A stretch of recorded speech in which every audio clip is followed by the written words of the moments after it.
Okay, 5 p.m. Good evening, everybody. Welcome to the Peterborough Select Board meeting for September 21st, 2021. I'm Tyler Ward. I'll chair the meeting this evening. With me at the table here are fellow Select Board members Bill Taylor and Bill Kennedy. We have Allie Kreutz taking minutes. Our Town Administrator Nicole McStay is with us. And in the audience we have our Finance Director Lily Gilligan and Treasurer Mandy Sliver. Tim Brezovic is behind the scenes capturing this for the town's website, for Comcast Channel 22, and also streaming on YouTube. All our meetings are always archived and can be accessed after the fact via any of those means. And if you missed something tonight or would like to ask a question, please send those to the Select Board at peterborough.nh.gov email address. Tonight's agenda, I'll wait till you have a second. Front row.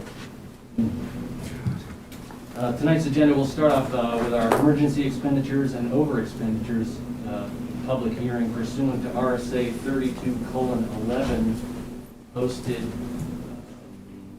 to expend funds during the current fiscal year in excess of the authorized appropriation in the amount of $2,347,310.12.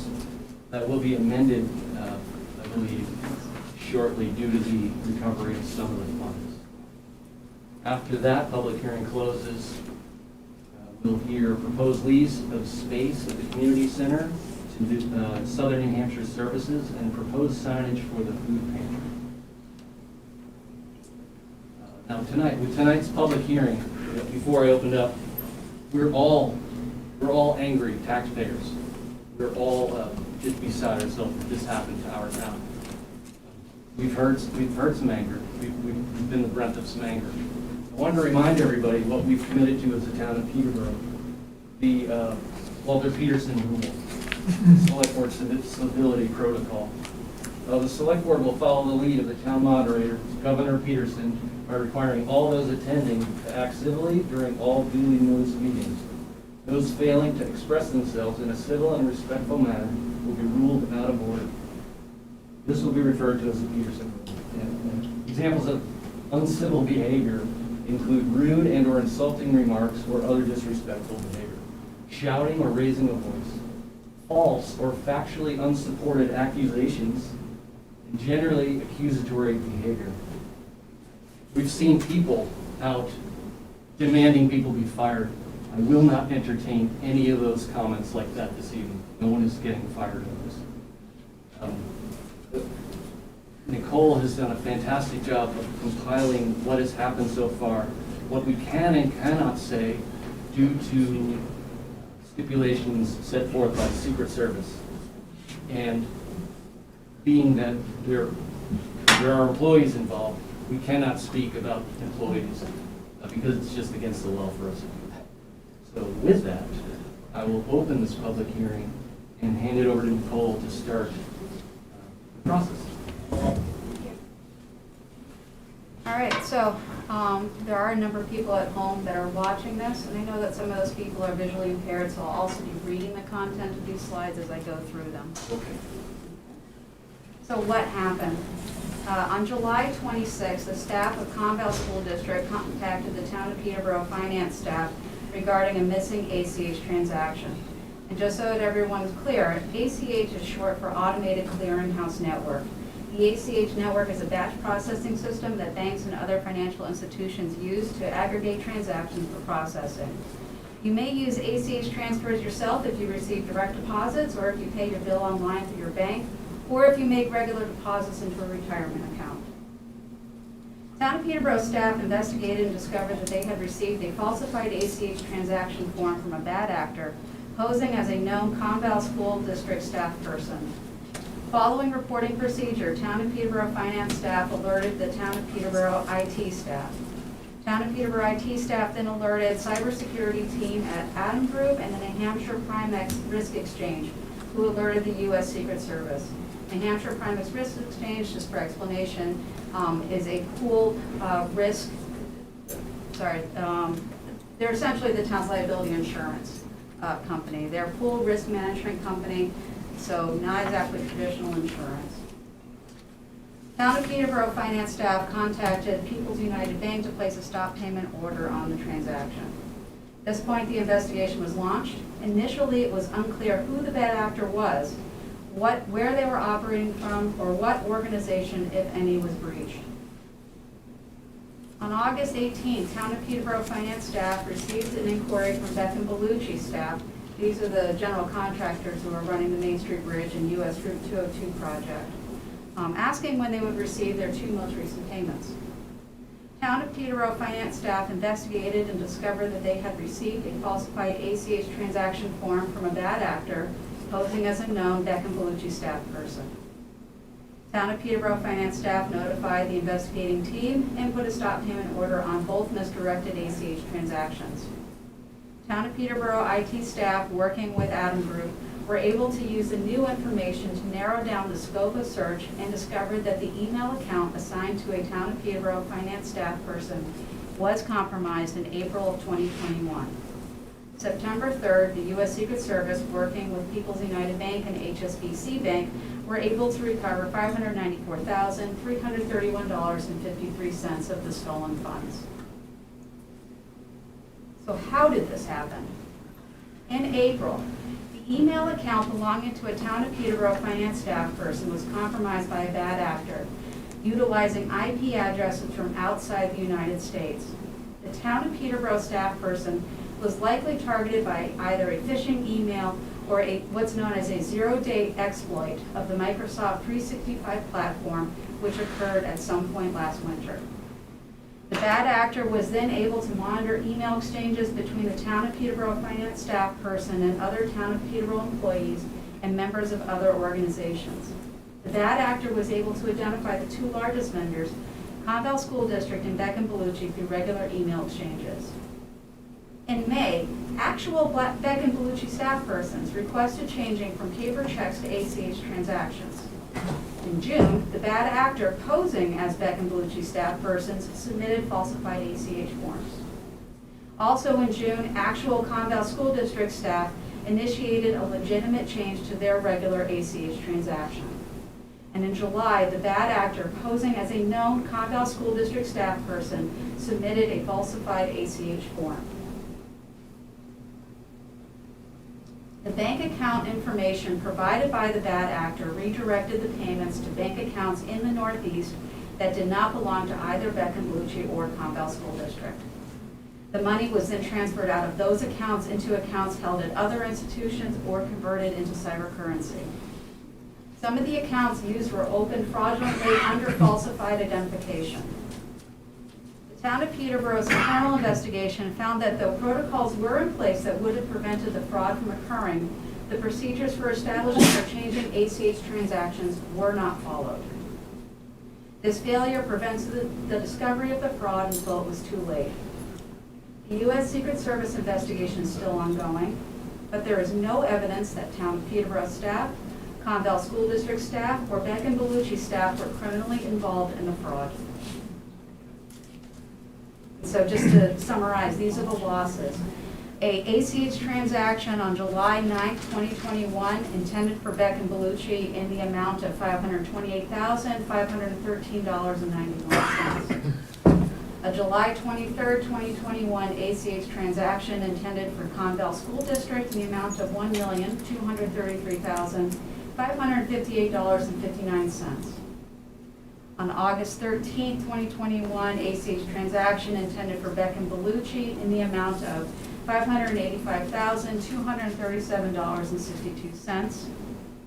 On September 3rd, 2021, the Secret Service, working with People's United Bank and HSBC Bank, were able to recover $594,331.53, bringing the total loss to $1,752,978.59. So what are our next steps? First, we need to seek permission to overspend the current year's budget by $1,753,478.59.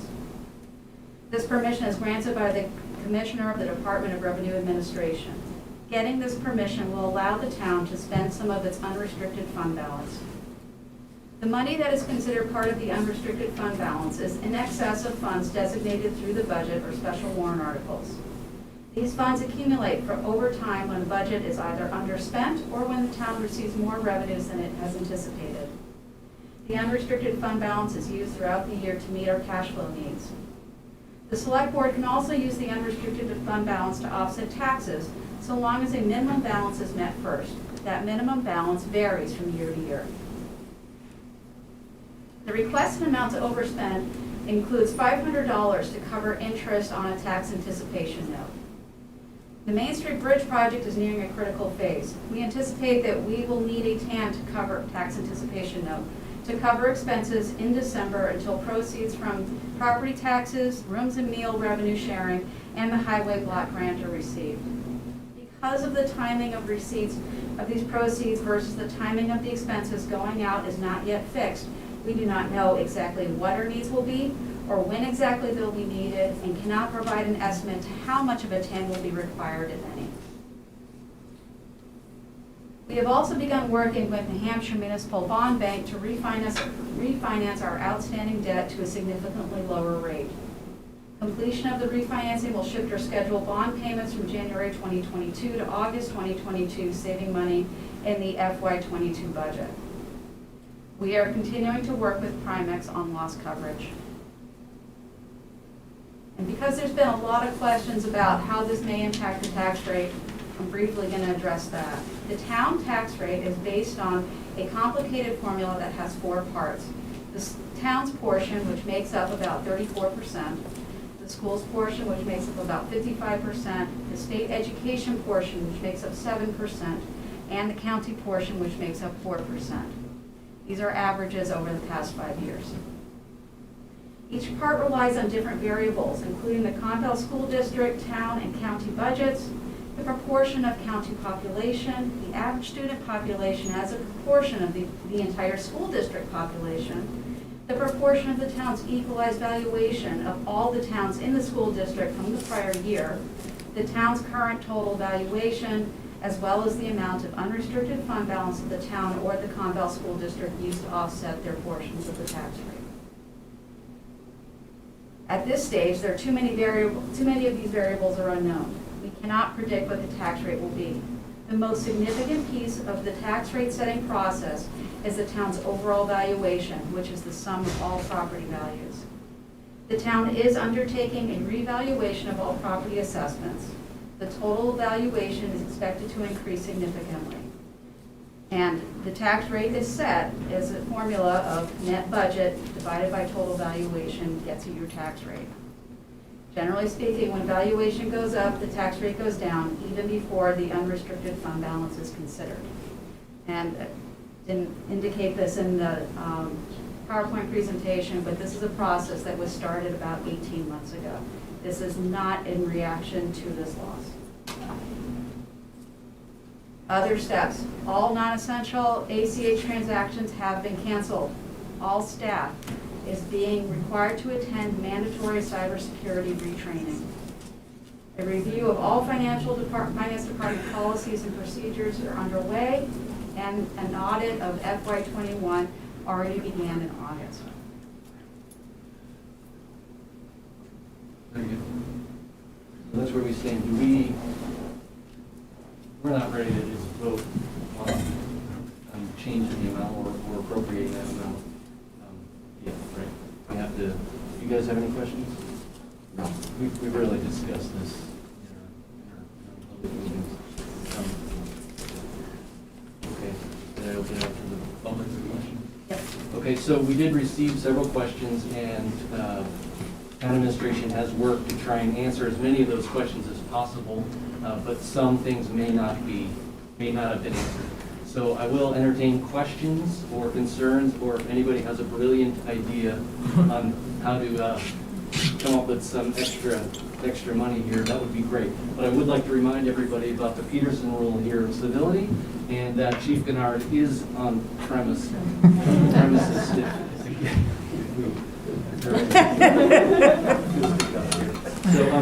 So, Tyler, yes. if I may, I wanted to make a couple statements.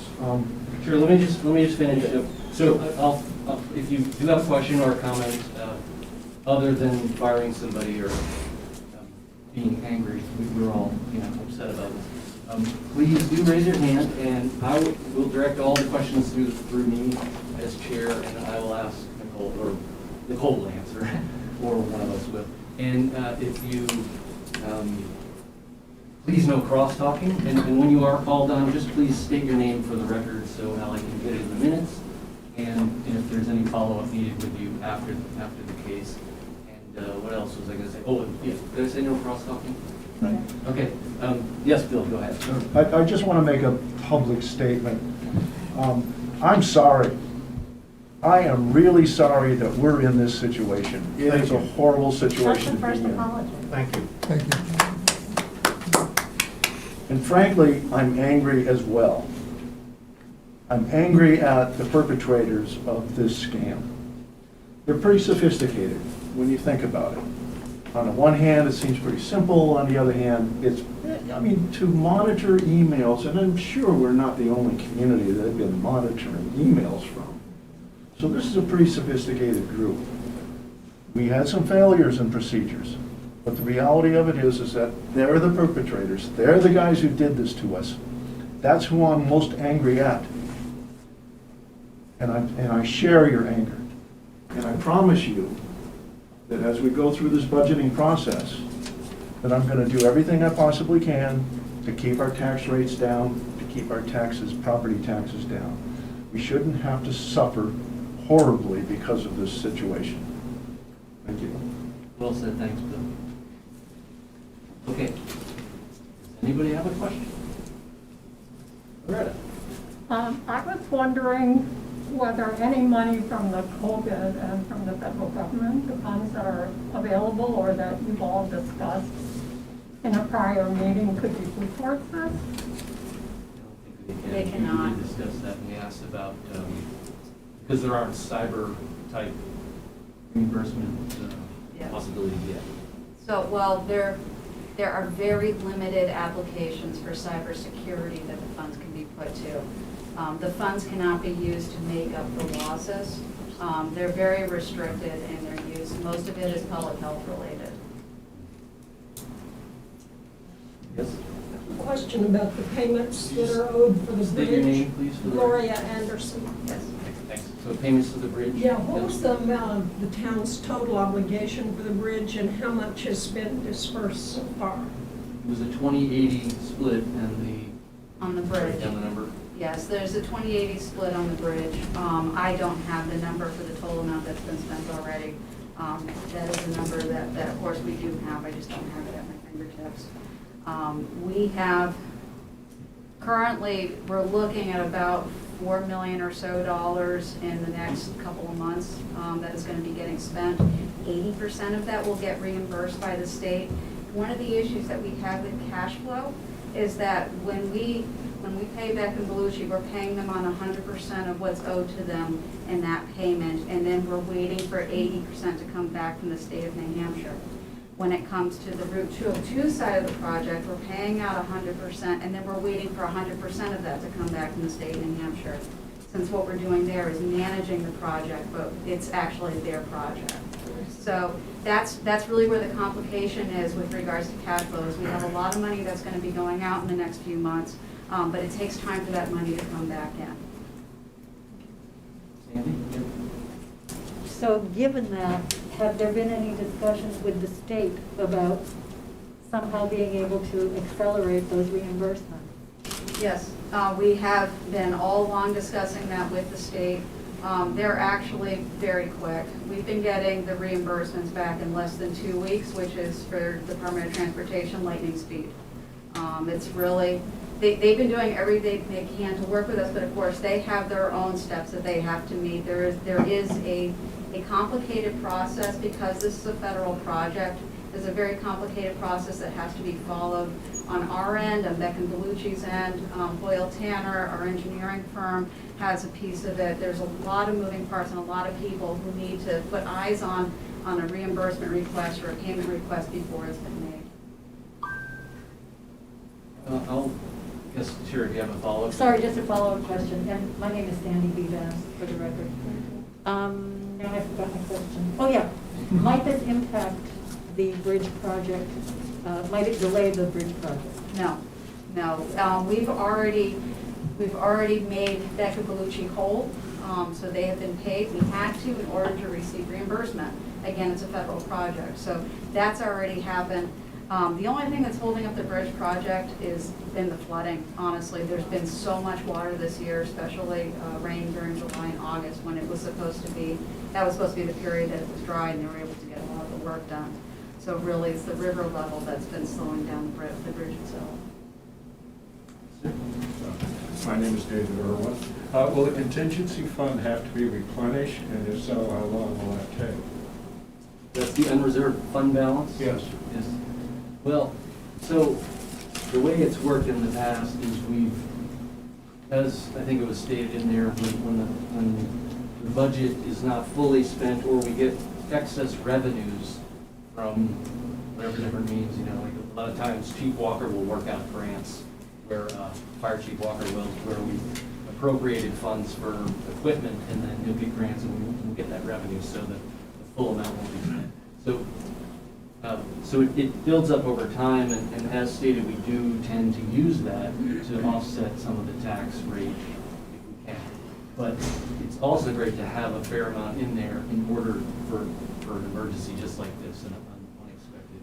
Or can you give a little bit more detail? Nancy? Yeah, so just to back up a little bit, it's not a contingency fund. Towns in New Hampshire cannot have contingency funds or rainy day funds like you might think of one.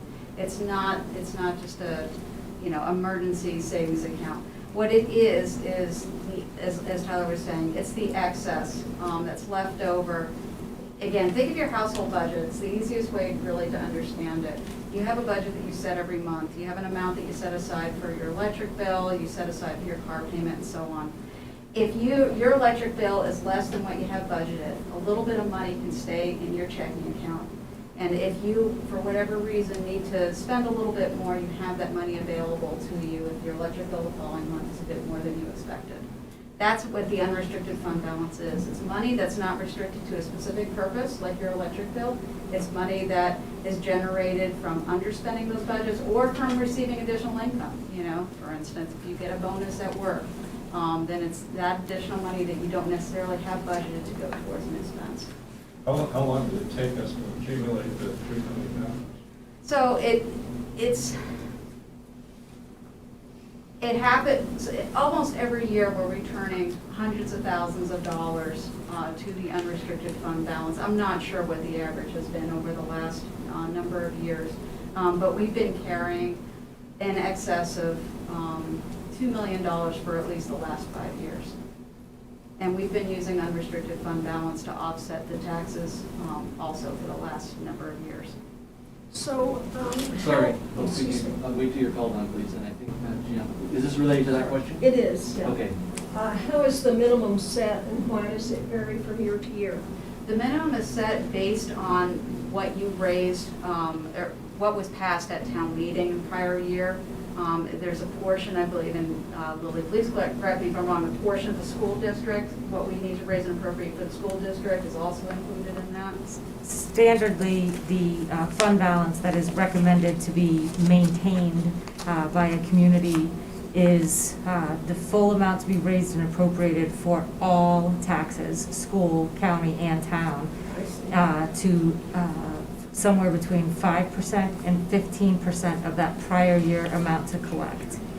The reason that it is suggested to be capped at 15% is that would be more than is necessary for any type of standard cash flow needs. And the amount of money that right now was on hand was 15% of last year's amount to collect, utilizing the amount we're recommending to overspend by between the 3 payments that went out to the wrong bank accounts and the amount that was returned would bring our fund balance to 7%. Thank you. Excellent. Yes. Tom Strickland, kind of a two-part question, but since it it's apparent that this was not really a technical breach. And my background is IT, so I kind of understand what's going on. So since it appears this was not really a technical breach, not really a hack in the classical sense, but rather a procedural error on the part of town staff, I'd like to know in more detail what the town's planning to do to prevent a similar kind of breach in the future. And since I understand the need to withdraw funds from the unrestricted fund balance to meet immediate cash flow needs, but clearly, long-term, that represents a burden to the taxpayers of the town. And so I'd like to also hear how the town is planning to share the pain of that, because right now that pain is just out here. No, we all live in the town as well. So it's right over here just as much, right? I can answer part of that. The first part of the question was quick again? So this wasn't a technical. Oh, yeah, okay, so. Procedural breach. So for starters, the cybersecurity training is ongoing. And so, yes, there was a technical error. And as you all know, there's humans involved, and humans make mistakes, and that's, what we're faced with here. There is, on Thursday of this week, mandatory cybersecurity training for everybody that uses any town email, computer, or anything, and it's mandatory. And going forward, putting in new policies and procedures is something that we're going crazy trying to figure out to make sure that this never happens again. Obviously, we're all on the same page with that, every last one of us. As far as repaying the fund balance and what the town's plans are going forward, we're obviously going to be doing everything we possibly can in terms of, saving money, working on next year's budget to try and account for some of it. Is it the problem of the taxpayers? Yes. I mean, they're not mutually exclusive, the people that work for the town and the taxpayers. We're all the same thing. Everybody that works on any level for the town is working their asses off to try and figure out how to come out of this. There is no amount of being angry, upset about it, yelling and screaming that puts a single penny back in the bank account. I've already tried. Nothing happened. So we're all in this together. So any constructive ideas that anybody has, great. We have Lily Gilligan, our new finance director, who is at the top of the game in the finance world, municipal finance world that you can get. And we're very lucky to have her. We're very lucky she didn't turn right around and walk back out the door, right out of the gate.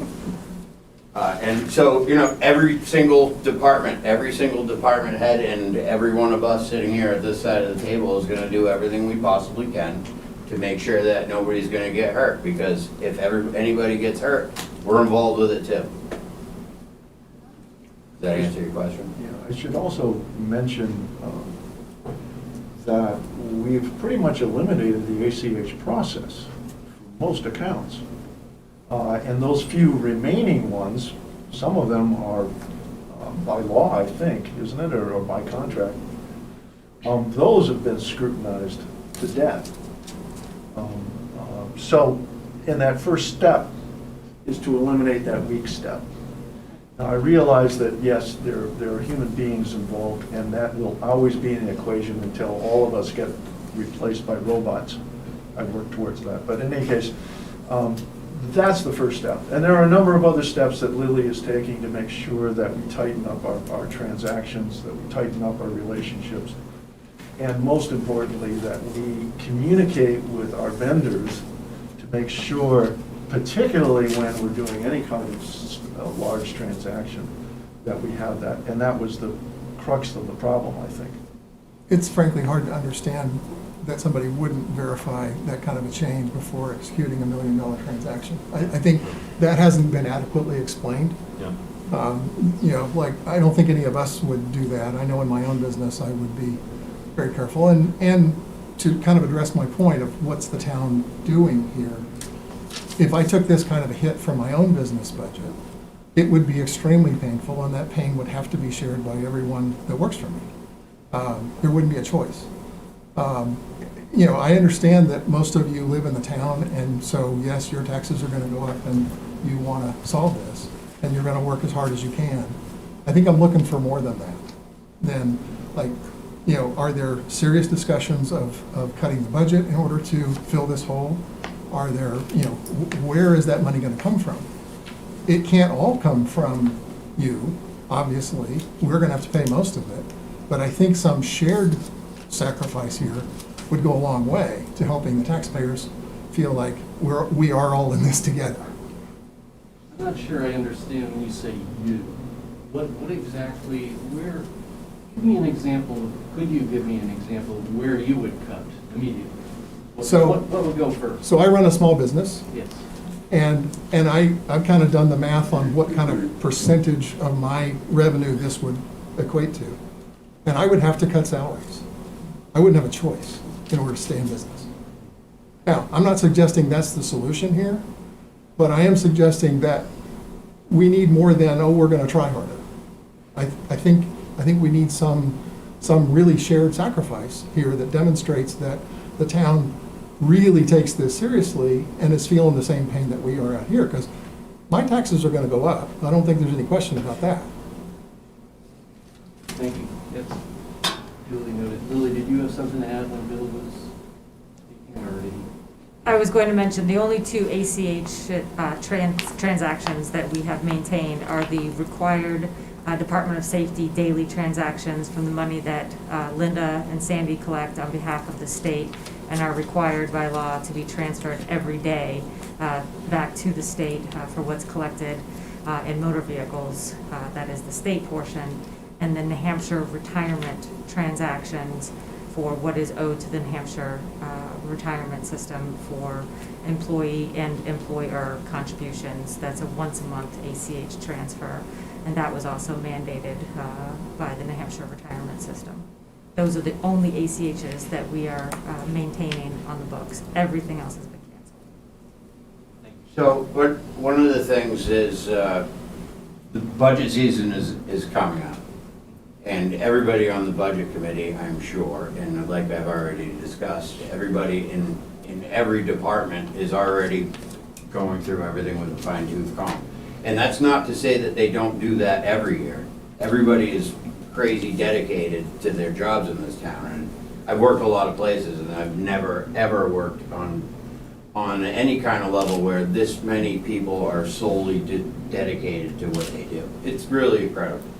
And I know that doesn't, help anybody sleep at night over losing this money, but you can rest assured and trust everybody that we're gonna do everything we can.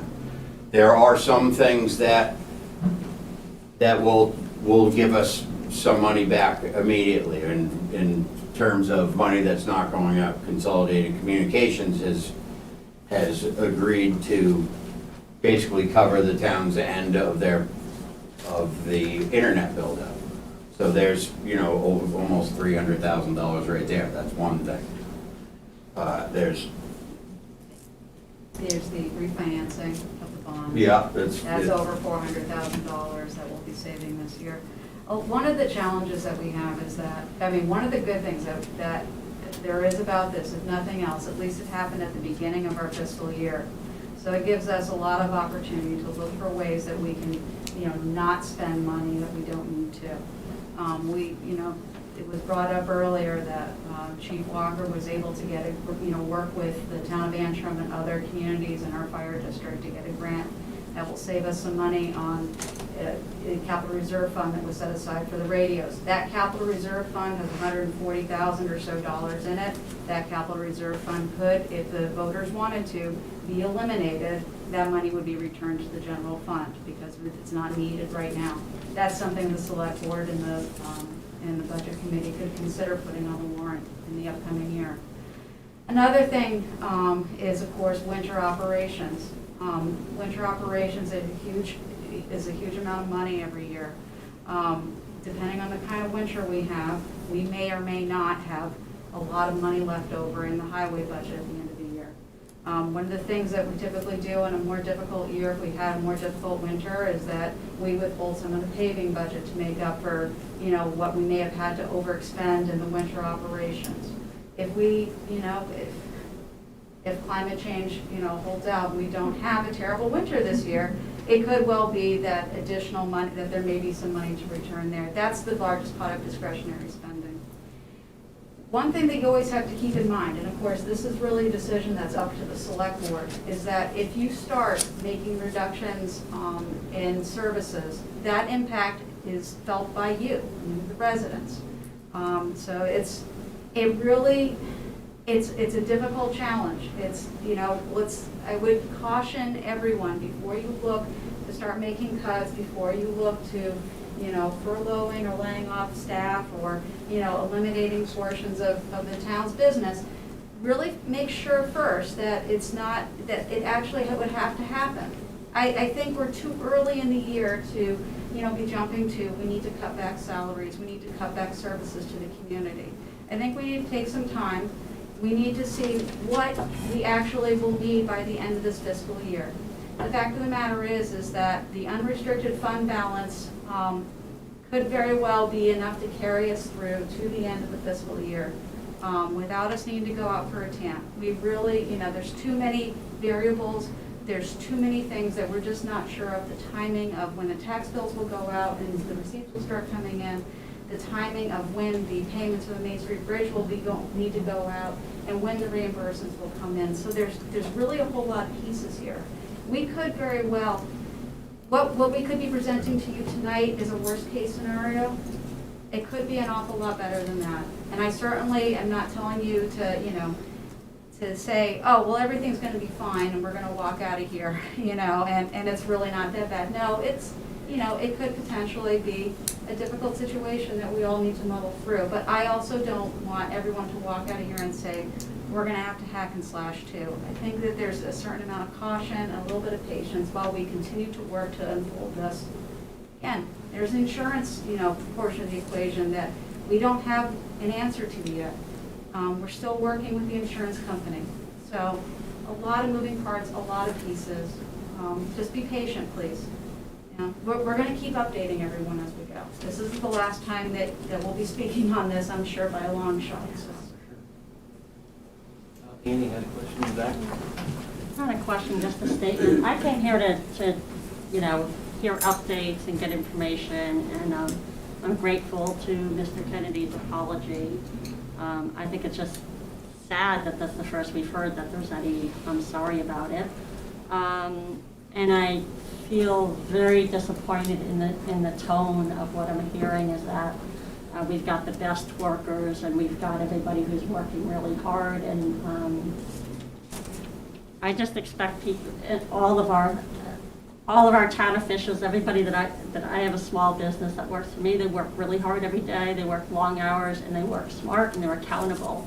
And I think that's the part that's missing here, the accountability, and I have zero confidence at this stage of the meeting that you understand how big a problem this is, that it was so late in telling us when this was a problem, and that the official line from the selectmen, as well as I think the town administrator, that how sophisticated this scheme was. I see no level of sophistication in it, and that concerns me that you're still calling it sophisticated. It gives me no confidence that it won't happen again. So that's all. Thank you. I would say that, I'll reiterate that the employees involved are no longer working here. We cannot speak about those employees due to, was there an RSA that says we can't talk about the employee? There's a number of laws that cover personnel. And it's frustrating for us too. And there's still an ongoing investigation. So I have a well-educated niece who's a sophisticated businesswoman and was recently offered a job and had a phone interview, everything went well, she got hired. She gave her notice at the job and never actually met the people, didn't have a Zoom meeting, didn't see them face to face. Went to, gave her notice at her previous job, and then got an email at the end of this experience okay, go to the Apple store, buy a laptop, and send it to us, and we'll set it all up for everything you need when you get to work on Monday. She went to the Apple store. This is a 30-something woman that's a very, tech sophisticated, real estate. She probably doesn't want you sharing that about her. Well, I'm sorry, it's a great example. Good Lord. It's a great example of how simple someone can be doing. So now she's out of a job. So, because you never know, it's very difficult to try and blame people for, I know this is a lot of money, don't get me wrong. I mean, I'm pretty upset about it too. We're all upset about this, but humans are they're not perfect. Yes, sir. Al Lennis. Are there any lessons to be learned from other communities, other towns, other cities across the country? Because we've heard that it has happened various ways, whether it's a technical error or not.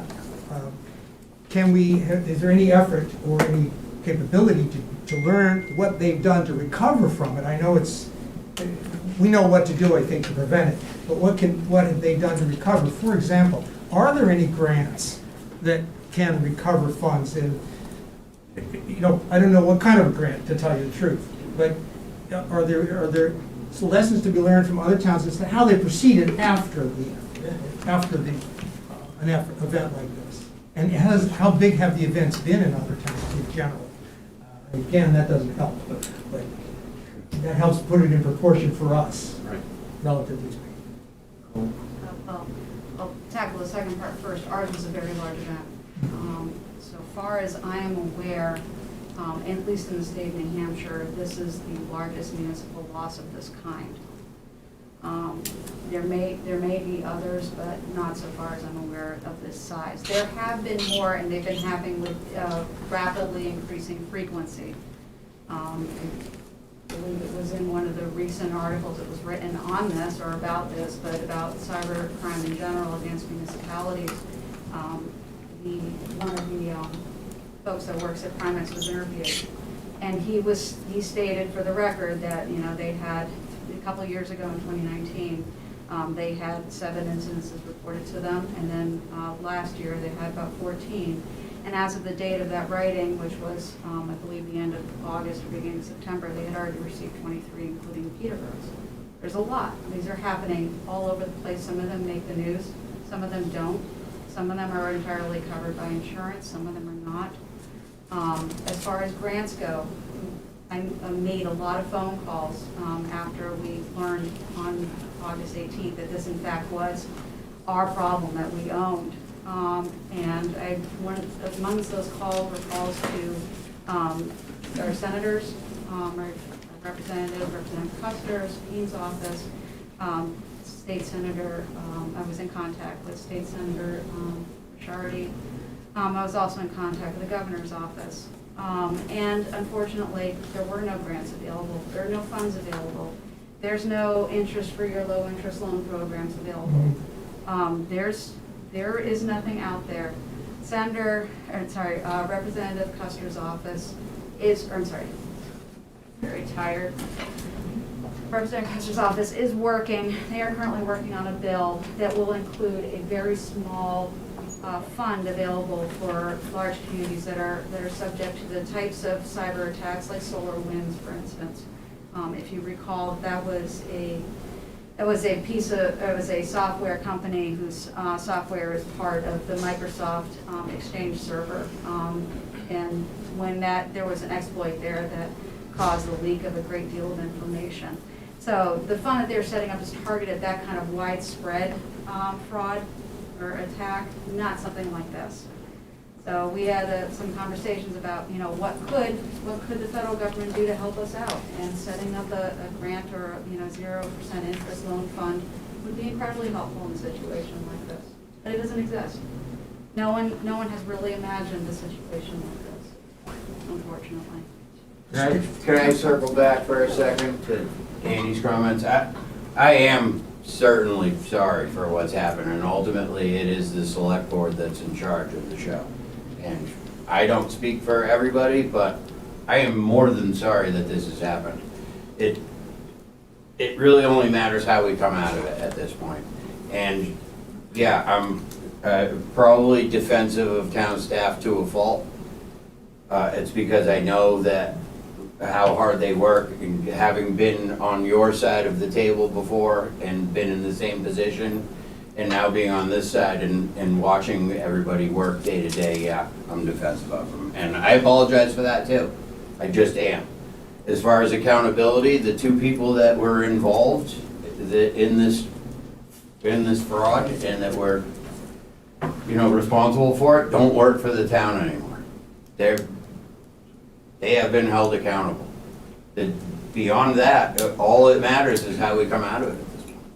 So I hear you. I'm sorry I was defensive of the town staff, but I think we're all sorry. Annie, since Bill was responding to the issue. Yeah, at the attempt of like beating a dead drum, but I understand being defensive of people, but no business would ever let this go on, and so I'm still not hearing you. Your story about your niece is kind of more building up of my lack of trust of anyone's understanding of how simple this scam was. I just can't understand the lack of oh my God, we did a horrible thing here. This was just plain stupid, frankly. I'm sorry to be so course, but this was a very stupid mistake. And Peterborough owns the distinction of being, I believe, scammed out of the most and doing it the most times. And then at the end of it, the disclosure is very, very, very important. That's what leaders do. They disclose, they own mistakes. They talk to the people and let them know how we're going to get through it. But until you own it and let us understand that you understand how ridiculously, horribly elementary a mistake this was, I don't know how to try that. I would love to know if our new finance director thinks this was so sophisticated. It's just shocking to me. So I'm sorry, that's it. Thank you. Anyone else? Ed? Yeah, I would like to say that I did, as a selectman last year, participate in the budget, and I know that what they're telling you tonight, and I have full confidence in all of them, every one of them, that they will, this is a worst case scenario, as Nicole pointed out. There's things, when you start trying to figure out what the taxes are going to be this early, before the tax rate, before all the information is in to set the tax rate, it's hard to answer those kinds of questions. I think what's really on everybody's mind is, how did this happen and how is it going to affect me? I know that they will do everything they can to find a way, if they can, but they have no choice but to ask to do this, because if they don't, you can't overspend a budget in New Hampshire unless the money's been appropriated for until you get a special exception. And that's what they're going to do. That doesn't mean they're not angry about it. That doesn't mean that they are withholding information. I know, and it was the same way in corporate. When I worked in corporate for many years, you just can't talk about employee things in a public forum. It's against the law. It should be against the law. And that's how it is. It's unfortunate. They've already answered that two people are no longer here. That should be, I don't know what else they can do. And I know that in developing that budget last year, it was very tight. So it's not like, I mean, to do the pain that people are asking for, you'd have to lock off the rec department or something like that, and then people would be, you'd have a hell of a lot more people in here at the next meeting than are here tonight if that happened. And that's the facts. I mean, like it or not, none of us like it. And I'm confident that it will work out better than the worst case scenario. These people know what they're doing, and I support them for defending the town employees. I was a selectman here for almost 8 years, and I know the kind of staff and dedication we have. So I just want to voice my support. And thank you for a thorough explanation of the timing of this presentation you made. Thanks, Ed. So, hand them back. Actually, this gentleman has been waiting much longer. Which? Oh, Ron? I have probably a series of 3 questions that pertain to the general fund. And the first question is there a time deadline? At what time of the year is the town required to report that the general fund exists at a certain level to satisfy state requirements? In other words, when is the reporting or recording date? June 30th of each year. June 30th. And it was previously mentioned that a general fund can vary between 5 and 15% of, I guess it's total property valuation. And if I heard correctly, no? Wait, no, it's not total property valuation, it's the total tax levy that the town collects. So I heard that it can vary between 5 and 15%, Yes. and what I recall hearing is that we were at the 15% level. Is one possible solution dropping to a lower level, and would that require state approval? Yes, and that's what we're requesting the permission to do. By requesting permission to overspend the budget, we will be dipping into that unrestricted fund balance at the end of the day to a point.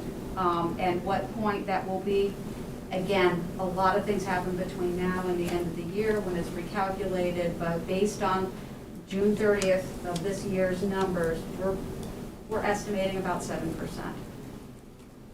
Thank you. But Lily, And one thing, I think he said, I'm understanding that he was inquiring if it required state approval to change it. Right. It does not. It's a selectman's policy of how much fund balance Thank you. percentage is maintained. sorry, yeah, thank you. And we do discuss that each year at tax rate setting time. Thanks, Ron. Now, yes, ma'am, I'm Anne Marie Irwin. Perhaps I missed it, but what's happened to the school district? They got flooded as well, and that must be affecting their budget and their plan. It seems that they're getting kind of left out. We know that the school district is an expense, which we are mindful of. But what is happening? I mean, if their budget goes 6, that impacts a lot of people with children. And also, it too will impact the tax rate.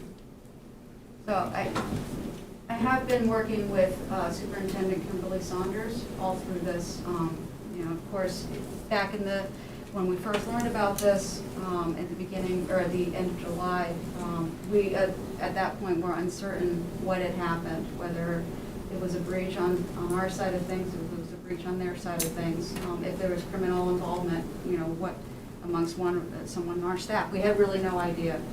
At that point, we were waiting. We were waiting to find out where the loss occurred. Did it occur on the town side? Did it occur on the school district side, or was it somewhere else entirely? And then after, the August 18th revelations with Beck and Bellucci, when we learned that it was on the town side of things, in addition to, releasing the information to the public and contacting other elected officials and trying to figure out a way to, what we could do to make up for this loss. I also was, of course, talking with Superintendent Saunders to see what their needs were. And she assured me that, they were comfortable, that they would have no trouble opening school and, doing their regular business while we worked out a solution, a long-term solution. So that's where we still are. There are other discussions going on within the school district. I'm not really at liberty to disclose what those discussions are, but I believe that we're going to have a solution by the end of this week that we'll be able to announce jointly. Yes, sir, in the back. I'm Doug Whitney. I have a question about the insurance. It seems to me that this has been kind of quiet with the insurance company aspect of it, so I'd kind of like to know what their position is or why it's taking them so long to, or were we inadequately covered, or what is the problem with it? I mean, if you have a fire and your house burns down, the insurance company bills you a new house. If we have cyber security insurance and we have a mistake or something, or errors and omissions insurance that I have with my business, and we have a mistake, then the insurance company pays. And I don't know why we're not seeing what an answer is at this point and what it's going to take to get them. Have we contacted legal? I mean, insurance company's job is to try to not to pay the claim. So of course that's what they're going to do. So somehow we need pushback. And at this point, all I've heard was we're waiting to see what they're going to say. Well, we know what they're going to say. We need to push them back to say, if we've got the adequate coverage, they need to pay us back. Sure, that's a great question. Thank you for bringing that up. We did have that discussion, and we, once we hear zero, then that we do have our legal counsel on retainer, and that's our next approach. That you did nail it. Can you add anything to that? Sure. So there's, again, this is obviously complicated. There was a lot of information that they requested. We do have a regular insurance coverage through our through Primex, the risk management pool. And we also had a secondary insurance coverage. And so one was waiting for the other. We're still waiting to hear back. And we have a meeting scheduled for later this week when, hopefully we're going to get some more direct answers from Primex about where we stand. But yes, if it does come down to it, like Tyler said, we do have counsel. We'll certainly seek their advice on what steps we need to take, if any. We also, what was immediately reached out to Sununa's office, Custer's office, and Hassan's office.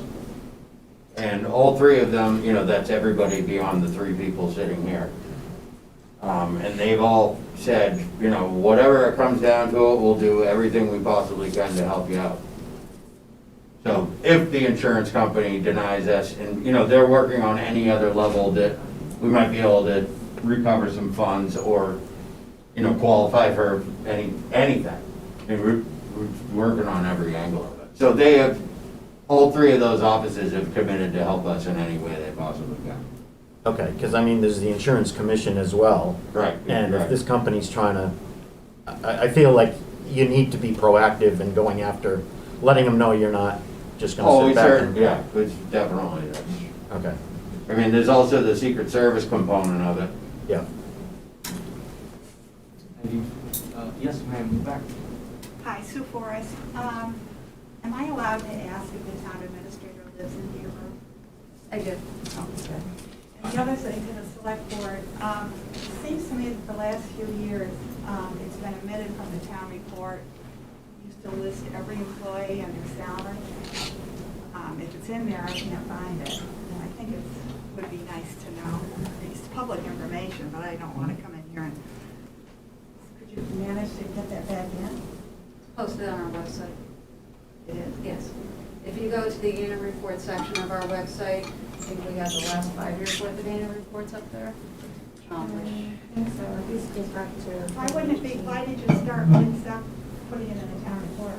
So we stopped sending it out to a commercial printer, and when we stopped sending the annual report out to a commercial printer, we reduced the contents of the annual report just down to what was mandated by law.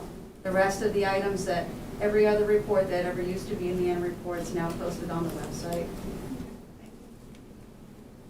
Thank you. Let me see if you've already asked. Let me get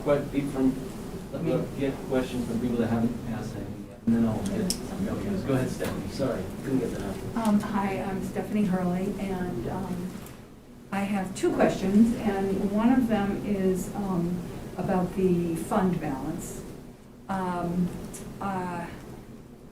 My understanding is that, I'm trying to understand. I know that there's a rule about, expenditures are supposed to be approved at town meeting by the voters. So I'm just wondering how you can use, is it allowed? Is that what the fund balance is? Is you're allowed to use it for anything that you want?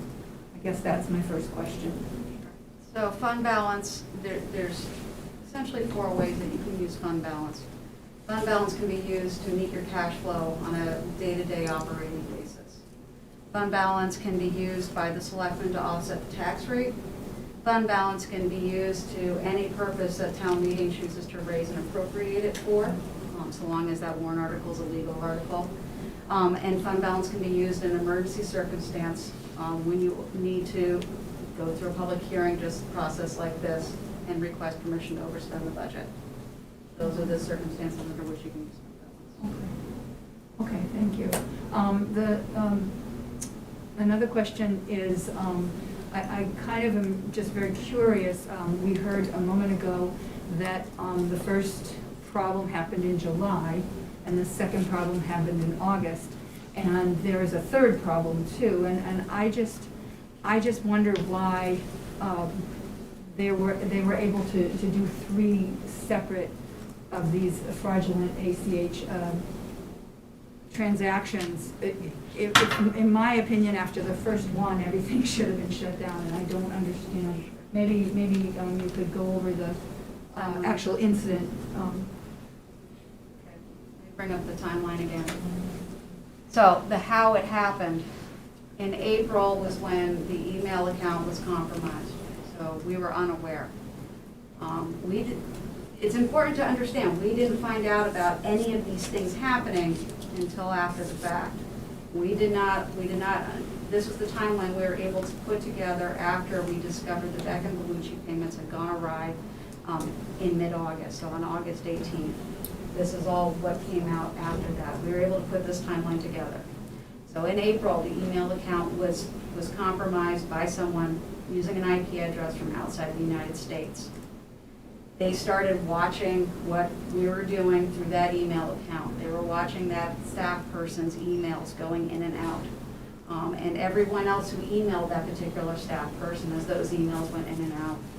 In May, they were able to observe that a Beck and Bellucci staff, Beck and Bellucci staff people were requesting to make the change from ACH, or from paper checks to ACH transactions.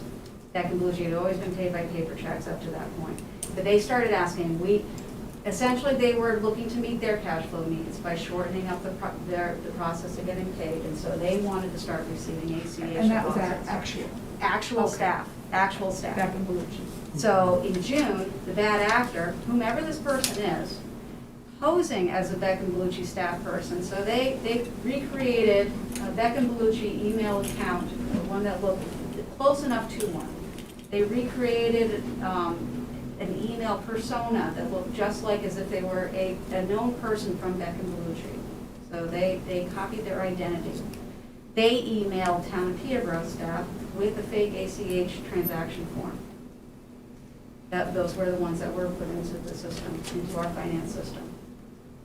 In June, actual Conval School District staff people initiated a legitimate change to its regular ACH transaction. This was and they were, again, there was communication back and forth over email. In July, the bad actor posing as actual known Conval School District staff person submitted a falsified ACH form. And that's how that account got changed. We also found that IT staff found while they were investigating this that some actual emails that came from Beck and Bellucci staff person were deleted so that they would not be received by the finance department staff person.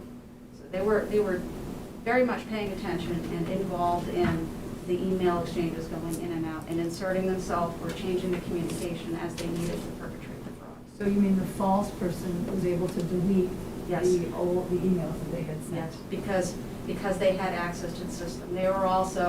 We also believe that they sent emails posing as this particular finance department staff person and sent those out to actual people who worked either at Beck and Bellucci or there was another organization that was also involved. May I interject at this point? This is not a Nigerian prince attack. It's pretty sophisticated in terms of its timing. It's sophisticated in terms of its monitoring. It's sophisticated in terms of actually sending in the forms that we were using. Now I realize that but Annie, I have to respond and say, I consider this not extremely sophisticated, but it is sophisticated, and it was a good scam. And I blame the perpetrators for this. And bad actor is a term from the Secret Service, by the way. That is, do you believe that or not? The long and short of it is, there's no excuse for it. There's none. It was a colossal breakdown, and that part of it's been dealt with. We just have to figure out going forward. Everybody agrees that it was a colossal error, and there's nothing that we can do right now in this room to reverse it. Is there anybody that hasn't asked a question or has a comment? Yes, ma'am. Hi, I'm Christy Whitney, and just an IT component of it, as far as future checks and balances. You know, when IT, you say now they found that they had deleted, and, you know, they probably would have seen that funny IP address. Was there a process on the IT side where they were doing random checks now, you know, part of their regular security scanning of the system to say, this looks a little funny activity, why am I seeing so many things deleted? I mean, that seems like that would be a fairly common check and balance in place from an IT component, just because this type of stuff is becoming more prevalent. So Just a thought. one of the things that makes something like that a bit complicated is that while we have obviously administrative privileges over, you know, our Microsoft 365 accounts, we don't provide the security for that Microsoft does. So that we rely on Microsoft to provide that, you know, security of their servers. We don't get pinged about legitimate, you know, if someone has the account name and the password, we don't get pinged about a login. If they already have that account name and that account password, however they were able to get it, whether it was through a phishing email or, you know, a 0-day vulnerability, we don't know. But if they have those actual logins, it's not going to register. It's not going to send a red flag up to our IT staff. So it's just considered a regular login. And it wasn't until, like I said, that we had more information and they were able to search those emails. They were able to go back and see, you know, the emails that were coming in, you know, from Beck and Bellucci that led to that, and then they were able to, that gave them a window of time to start looking at, and then they were able to look at the login logs on that particular account, and that's how they were able to identify when the breach occurred and the IP address from somewhere outside the United States. Don't know where. Honestly, there's no way to find out. Maybe the Secret Service knows, but they certainly weren't telling us. Bill, and then I'll get to you, Mr. Irwin. Thank you for your patience. Bill Littles, just as a continuation, don't you have any procedures where if someone's going to change a bank or any kind of things, that then you request a formal paper piece to it? That is the policy, yes. Okay, so that didn't happen? That is correct. Okay. Or at least the paper that was received was incorrect. The policy to verify the change was not followed. Okay. I was going to say, I do that myself. Yes, sir. Thanks. I didn't follow how you're going to save the $300,000 from Consolidated Communications, but I do follow the saving $400,000 by refinancing. Given those savings, why do you need to overexpend the entire missing $1.7 million? That's the maximum that we were asking permission to overexpend. So it's essentially, it's an amount not to exceed 1.7 million. Why can't it be, why can't you take those savings into consideration then when you're asking for this amount? Go ahead, Lily, please. I'd be happy to answer that. The refinancing is not a guarantee right now. They are making their decision on a pooled piece on the 24th, and they won't have answers for us for probably 3 more weeks. And the rate, as you can imagine, changes variably on a daily basis. So The refinancing might not be something that saves the town of Peterborough money, so we can't count on that. We are working towards it as a way to save money, but it is not a guarantee. The Department of Revenue has advised us that what we should ask for is the exact amount that has been lost. Because the amount that was approved at town meeting, is set in stone.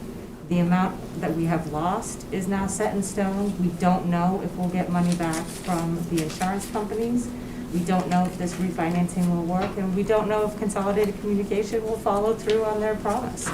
So it is just a maximum, and it was recommended by the Department of Revenue. Would it be accurate to say that you're asking for a blank check? No, absolutely not. No, and I would keep in, mind that all these, every check that we write, every distribution that goes out, that's public information. You can inspect those. If you want to see our weekly check register, you can request that information and it will be provided to you. So this is all public. Everything we do is public. We're here very much in the spirit of not hiding anything. We are being as transparent as we can be and have been from the very beginning of this. And we're getting you questions that needed Yes. answers. So, Yep. Loretta, yes. I have several questions. One of my questions is whether there's been any kind of independent evaluation, assessment, forensic audit done, or has the investigation solely been kind of internal? There have been, so there's a Secret Service investigation that is still ongoing.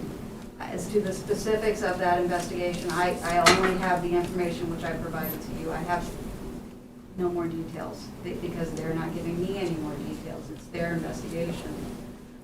There has been our internal investigation, and I can't provide you with any more details of that other than what I've already given you. The Adam Group, which is a cybersecurity firm, is doing an audit of our system. They are working with our IT staff. Again, though, there is no evidence that there was a breach of our system. We do believe that it was limited to that particular email account because they had the credentials for that particular email account. And then we have a regular, Primex, Primex is doing their own. and the standard outside firm that does our audit every single Every year, yes. And that is ongoing as well. So we're actively being audited, as we are every year. Primex has done their review of documentation as well. So has Beasley Insurance, when they were, working through their determination process. And that's where we are at this point. So do any of those assessments, will any of them provide feedback about other issues that could come up that maybe your internal investigation hasn't found? Hypothetically, yes. Every year the auditors, look very closely. They look at our processes, they look at our checks and balances, and if there's anything they need to report, they do. They include that in their audit report. Primex, I'm not sure if they'll report anything to us other than in their determination letter when they do eventually issue one. So there's nothing either from like the Attorney General's office? They don't do any kind of follow-up in terms of? Beyond the Secret Service? So far as I'm aware, the Secret Service is the only law enforcement agency investigating. Everyone's deferred to them. This is really their bailiwick. I also wondered if you said you got $600,000 back, which means that you didn't get the 1.3 from Conval. But does that also mean that you didn't get like the other $500,000 that was due back of the Lease back? I mean, how does that figure out? That's what we've received back. So just to go back to the losses, those are the losses in that third column, and that fourth column is what we recovered and the total loss. So that's where we are as of today. So it's basically like one of the payments that was not recovered. And then some, yes. There's a little bit more in addition. And can I ask the select board to to, or maybe Budget Committee, someone, to take a look at the fact that Peterborough has one of the highest tax rates in the state. I'd like to understand why that is. I mean, I didn't realize it was that high until I read about that in the paper. And if other places can manage without as high a tax rate, what could we be doing differently? I mean, Are you I talking think- about the total tax rate? Yeah. Or the combined? The total. Okay, so the total tax rate. And Yeah, 'cause I don't know if you did any research about town-by-town tax rate? I'm Did you? just referring to a newspaper article that said that Oh, newspaper Peterborough article. has one of the highest tax rates in New Hampshire. And I took that to be accurate. If it's not accurate, fill me in. But I can if assure it you. is accurate, what can we do about it? I can assure you that we're very sensitive to that, and I think that is a good discussion that we will have in earnest this coming budget season. So thank you for bringing it up. Well, and we have had it, as long as I've been on the board and working with the budget committee for 7 or so years now, and each year we come to that, and we've had a capital improvement scale of projects that have hit us kind of all in this last decade, where we've gotten to a point where the staff is trimmed so far down because they're compensating for the fact that we have these large payments for these capital projects that the town has planned for the better part of 20 years. Hit a recession, got to a place where we're back possibly in a good place to start these projects and here we are again. So, we're all feeling it, and that's why we have tried to use the unrestricted fund balance to try and keep that tax rate down a little bit. And we've worked on it, we've had media discussions every year with the budget committee, and every line item that every department head brings in, why is your phone bill $1,400 for the year? I mean, it gets down to that, and Nicole, can you add? Yeah, I would also just keep in mind that this breakdown, that the town portion of the tax rate is only 34% of the total tax rate. That's a on 5-year average. On a 5-year average. I'm thinking it might be a little less now. It really depends on the year, but it tends to be 34%. So I think that you don't just look at you have to look at how the tax rates break down town to town. We're not the highest, we're not the lowest.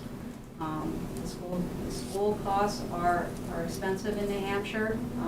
Obviously, Conval School District and many other school districts are picking up where Claremont left off, another one of the towns with the highest tax rates in New Hampshire.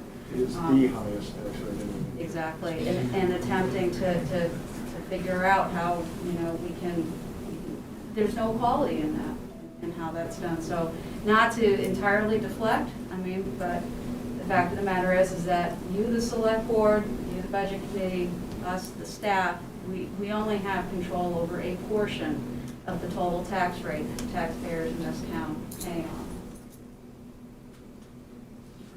Can you look at the next page of the tax?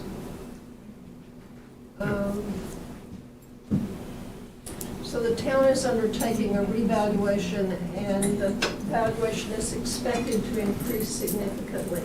Could you talk a little bit about the factors behind the expected increase? Sure. Well, the real estate right now, as we all know, you can't buy a house. They're all so expensive, but they're going like that. So sales prices of homes have gone up dramatically in the last several years. And with the town's valuation, in fairness for property values, the ideal is to be our assessed values of the entire town should be close to, within 7% of sales. Yeah. So you want your assessed values to be reflective of market value as close as possible, or at least within 90 to 95%, if nothing else. You certainly want to be in that ratio. So if the market value of the home is $200,000, you want the assessed value to be at least $190,000. So you want that's to maintain equality across the board. There are, when you do get out of whack, you end up needing to adjust all values. It's complicated. Actually, Ally's sitting right here, and she's our assessing clerk, so why don't you try to, if you don't mind, I know I'm throwing you on the spot here. That's okay. And actually, I will say that I just recently updated the assessing portion of the town website with some FAQs surrounding this. Nicole had mentioned the ratio. So when the state looks at all the municipalities and sees how the sales activity in those municipalities measure up to the assessed value, the combined assessed value of that municipality. So every single property, you add them all up, what's the total? They're looking, the acceptable ratio is between 90% and 110%. At 110%, the assessed values would be a little over what the market value is. At 90, they're a little less than what the market value is. Right now, we are at 71%. So the low end of the acceptable value, according to the DRA, is 90, and we're at 71, which means that there's a pretty big discrepancy between what the assessed value is and what homes are selling for. Does the COVID bump in real estate prices affect that? Because I think we are in a bit of a bubble. Well, absolutely, and I will say that this was discussed, it was a little more than a year ago. It was brought before the board. Our assessor, Mary Beth Walker, or I should say, she's the assessor's agent. So we contract with Corcoran Consulting out of Wolfboro for our assessing and appraisal needs. And Mary Beth Walker said that the board might consider doing an update because we were noticing this trend. At that point, the ratio was in like the mid-80s, so it was a little below that 90% level. Because of COVID, and because that brought so many people to town that were seeking real estate here, the select board decided to wait. They said, this may just be a blip. So let's not vote on this right now. Let's see if that trend continues. And the trend has continued. So had they not been cautious about that and considered that, this could have already happened. But because of COVID, they opted to wait. And the pattern has continued, and now we've dropped down from the mid-80s to 71%. And I will say that were they to wait again, the tax rate would still be affected because the state of New Hampshire has to make sure that all the municipalities are being taxed fairly. So if we weren't doing this ourselves, then when they do their equation to figure out the tax rate, our tax rate would get bumped up, and it would kind of hit everybody regardless if they owned a property that had increased or value or not. So that's why, you know, it was considered prudent to do this evaluation, because the properties that are considered more desirable right now are the properties that will see the increases in value. There are some properties that will stay about the same. There are some commercial properties that actually might decrease a little bit. So it's not going to hit every property in town, but it will be noticeable for many people. But we have to remember that the tax rate takes into account that total valuation. That equation right there is really important because we can't ask for more money than is budgeted. So the hope, it typically goes when the assessment goes up, the tax rate goes down. There's so much that remains to be seen, but that typically is what occurs in these instances. Hey, could I interject at this point? I'm finding this fascinating. We had this discussion at our last select board meeting and went into great detail. I'm just a little concerned that we're getting off topic. Bring it back to the matter at hand. No, I'll entertain any question. Yes, sir. Yeah, actually, I'm Doug Whitney again. I'm actually an appraiser here in town.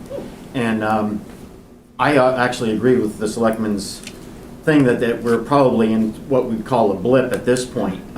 Across the board, we're seeing between 20 and 30% increases in jumps in property values. I think it's almost a disservice to do the reevaluation at this point, because what history showing what it has in the past is you're going to get a fall down later in a year or two in which you may drop back down 20%, and in that case you're overvalued. The valuations, as long as everything is on an equalized rate, it shouldn't really matter whether you're 90% or 110%, as long as everybody's at one level. So to reevaluate everybody now, you're spending I don't know how much money to have it the whole town revalued, just to probably need to do it again in a couple of years when the values drop. This is a very funky, unusual year, and from our perspective, with all the refinances and everything that's going on, there's no real sound logic to any of it. And I have a feeling, as you say in the stock market, we're going to have a correction here before too long, and this will even out.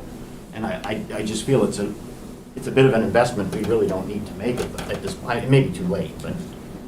Sure, and we're mandated to do it at least every 5 years. 5 years, yeah. And we do it kind of a rolling 1/3 of the town. 1/5 of the town. 1/5 every 5 years. And then do a complete of the 5th year. So we're due for next year. We are at 71% this year, so we're very low. Yes, you can apply the equalized rate valuation ratio, but unfortunately that's a bit more of a bludgeon, whereas this is going property by property and trying to take a look at the actual market value of each. Sure. And just It's important to have this discussion because, we are all going to be angry when our taxes go up, and we have different factors at play. The theft, which may or may not affect, and then we have this revaluation, and then other factors. Yeah, the only way that the theft affects the tax rate is that you will not have, the select board will not have the unrestricted fund balance available to apply to offset some of the money needed to be raised through taxation. That is the only way in which the theft affects the tax rate. Yes, sir. All right, Al, this again. Is there any benefit in considering something unique in terms of suing the banks who formed the illegal entry on their books? I mean, the banks created this person, this fake person. I know it's pretty hard to get a bank account without really identifying who you are, where you live, et cetera, et cetera. And I would consider, or I don't know if it's being considered, it sounds a little wild, but really literally a class action lawsuit by the town or by people of the town to recover these funds from the banks who have very deep pockets and are big organizations. They spread their risk out among a lot of other banks. It's not just maybe a little town bank. This is a system-wide situation. So we might be the first, and I don't care if we're the first. But I don't know if it might yet have an emotional release, if nothing else. We've got somebody who we can blame and get some money from. Sorry, I'm getting a little emotional there, but that's how I feel about it. I want to do something, and you're saying, give me something crazy or whatever. I think you said something like that. Well, here it is. No, that's not crazy. Is that an option? I don't know. I really don't know. My understanding of the way that the ACH network works is that one of the things that you're doing is creating a direct handshake between two accounts. And so you're intentionally going around some of the regular checks and balances that you get through paper check transactions. Well, that's a little different. Because he's saying that the bank allowed a fraudulent account to be set up, and that's valid. That's not terribly crazy. They may have. And I think that a lot of that is going to be dependent about what we can learn from the Secret Service. Well, it's something we could ask about at least. I can certainly ask, and if there's more information they can give us.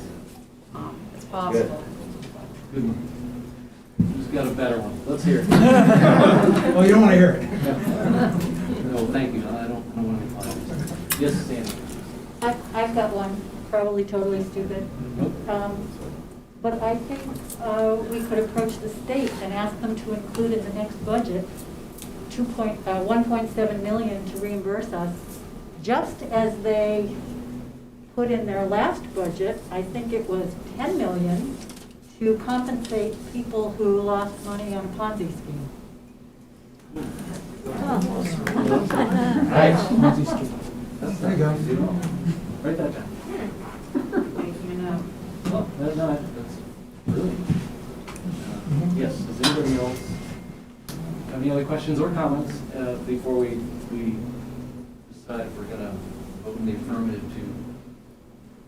Can I just ask one more question about the unrestricted funds? When you talk about $2 or $3 million in there, that sounds like an awful lot of money to me. Is there any way that the town makes money on that? Do you get any interest on that or anything like that? Or does it just sit there? Well, one of the issues that Nicole described earlier is that, like, say, for instance, at the end of this year, we have $4 million worth of checks to write for the wrapping up the bridge project of the 202 project. That fund balance is used, it's fluid, right? Correct me, right? So the fund balance is fluid, so you can't just have it in like a savings account and be getting interest on it, or having it in a, some sort of investment account, because it's constantly going up and down. It does seem like a lot, but when you write, $2 million worth of checks, and we get paid by the taxpayers twice a year. And the balance goes up and down, up and down, up and down like this when you're, writing checks for projects. A lot of money, I mean, even checking accounts have some interest sometimes, so that's why I was There is interest on It's actually, it's 15% of the annual budget right now, which isn't a huge amount to have. There is interest on our regular account. In other years, we've had the money invested in interest-bearing accounts. We don't right now, because we need to meet these cash flow needs. Right. Anyone else? Thank you very much. We really do appreciate the input. I apologize if I seem defensive. I'm angry too. Do I have a motion to request emergency approval to approve and expend funds during the current fiscal year in excess of the authorized appropriation in the amount of $1,753,478.59. So moved. I'll second.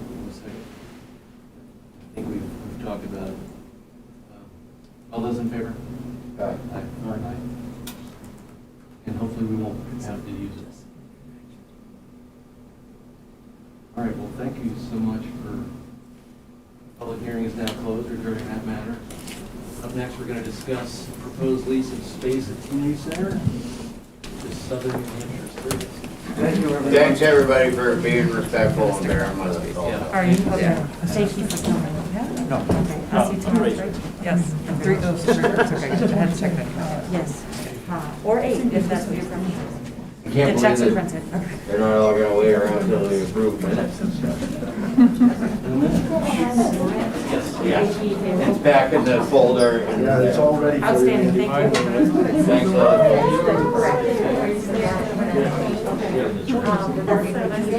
Are in the folder for signatures. Awesome. All right. That's the trouble with the pump, is What's the proposed list of space? market going up So and down. we're looking, so there's an office Changing their relationship. right next to the food pantry. Yep. Southern New Hampshire, and we don't use that office space for much of anything. It's really more storage because it's in kind of an odd location.